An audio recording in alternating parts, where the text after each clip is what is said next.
గ్రహాల్లో అన్ని గ్రహాల్లో శని అనేటువంటి గ్రహం ఒక్క రాశిలో 2 సంవత్సరాల 6 మాసాలు ఉంటాడు. అన్ని గ్రహాల కంటే ఎక్కువ సమయం ఉండేది శని. అయితే శని యొక్క స్వభావం ఎట్లా ఉంటుందంటే, మనం చేసిన పాపాన్ని హరింపజేయడమే శని యొక్క స్వభావం. కాబట్టి శని పట్టాడురా, శని నన్నేదో ఇబ్బంది పెడుతున్నాడురా, శని వల్ల నష్టపడుతున్నానురా, శని వల్ల నువ్వు నష్టపడరా, నువ్వు చేసిన పాపం వల్ల నువ్వు నష్టపడతావు. ఆ పాపం పోగానే నిన్ను ఎప్పుడు కూడా శని రక్షిస్తాడు. అయితే శనికి ఒక స్వభావం ఉంది, వక్ర స్వభావం అంటారు. వక్రించి వెనక్కి వస్తాడు, మళ్ళీ అతిచారం మీద ముందు కూడా వెళ్తాడు. ఉన్న రాశి నుంచి వెనక రాశిలో ఉండేటువంటి లక్షణాలు చూపిస్తాడు. అట్లాగే ఒక్కోసారి అతిచారం మీద ముందుకు వెళ్ళి, మరి ఇప్పుడు మీనంలో ఉన్న శని వక్రించి మరి కుంభంలో ఉన్న స్థితి చూపిస్తున్నాడు. ఇంకొకసారి ఏం చేస్తాడు, శని మీనంలో ఉన్న శని మరియు అతిచారం మీద ముందుకు కూడా వెళ్ళటం జరుగుతూ ఉంటుంది. ఇప్పుడు జరగలేదు, శని వక్రించి వెనక్కి. అయితే నక్షత్రం మారల, రాశి మారల లెక్క ప్రకారం, కానీ వక్రం అనగా వెనక ఉన్నటువంటి పద్ధతినే చూపిస్తాడు.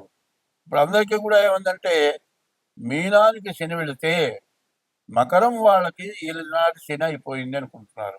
కానీ మళ్ళీ ఇప్పుడు శని జూలై 13 నుంచి నవంబర్ 27 వరకు, అంటే 138 రోజులు శని వక్రించాడు. శని వక్రించిన లక్షణం ఎట్లా ఉంటుంది, కుంభంలో ఉన్న లక్షణమే చూపిస్తాడు. ఈ కుంభంలో ఉన్న శని మరి కుంభరాశి వాళ్ళకి సమస్యే, మకర రాశి వాళ్ళకి కూడా సమస్యే.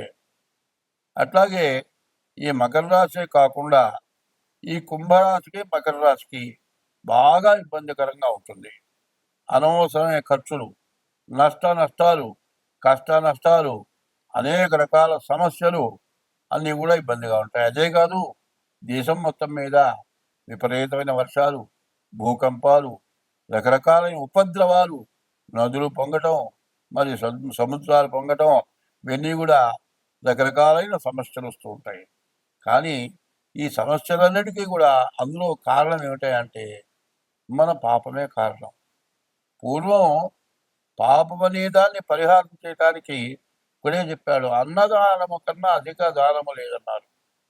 ప్రతివాడు కూడా ఎంత కష్టపడ్డా, ఎంత సంపాదించినా, ఎన్ని లక్షలు సంపాదించినా, ఎన్ని కోట్లు సంపాదించినా తినటానికి తిండి కోసమే సంపాదించేది.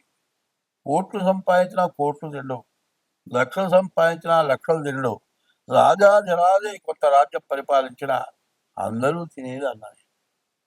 అన్నం కాబట్టి ఇంకో రకమైన రొట్టె ఏదోటి కడుపు నిండా ఆహారం తింటాము. ఈ ఆహారం తిని మనం ఏం చేసుకుంటున్నాం, ఈ ఆహారం తింటమే కాకుండా సంపాదించు బాగానే ఉంది. నీవు ఎవరికైనా సరే అంత అన్నదానం చేయాలి. అన్నం లేని వాడికి అన్నం పెట్టాలి.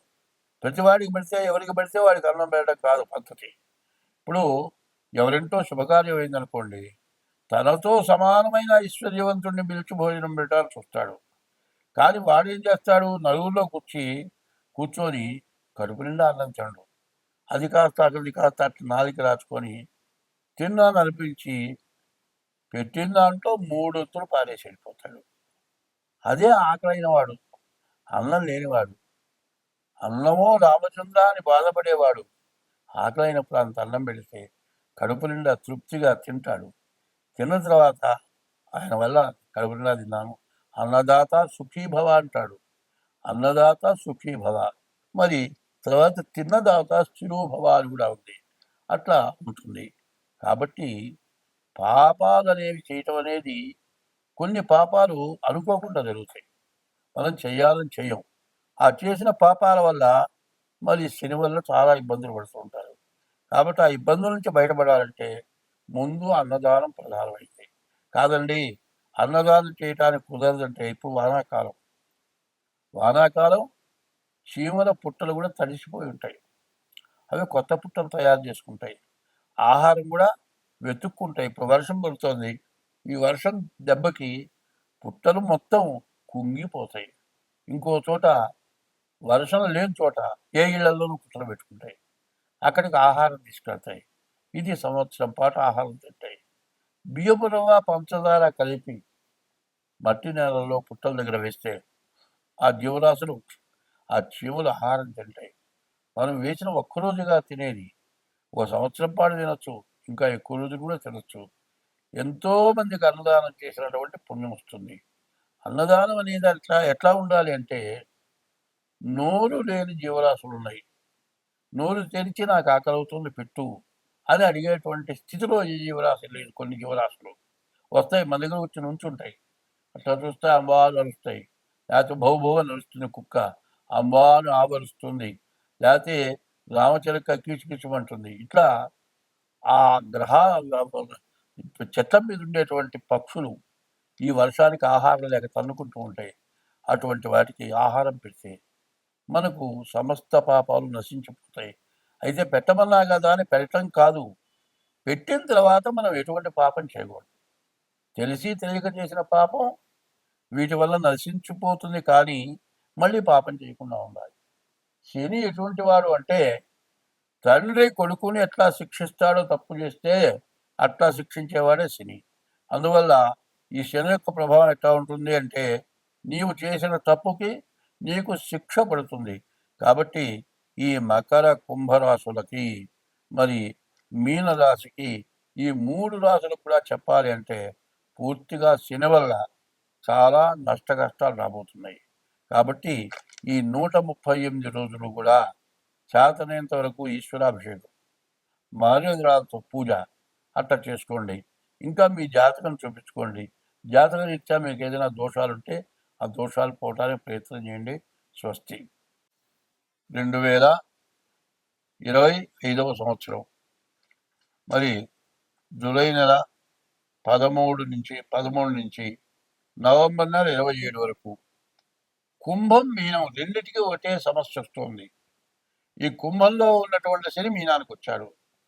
మరి మీనానికి వచ్చిన శని వక్రించాడు కాబట్టి కుంభానికి మీనానికి కూడా ఏదైనా శని స్వభావం ఖచ్చితంగా చూపిస్తాడు. కాబట్టి కుంభరాశి వాడు కానీ మీనరాశి వాడు కానీ ప్రతిరోజు కూడా శనిని పూజించడం చాలా అవసరం.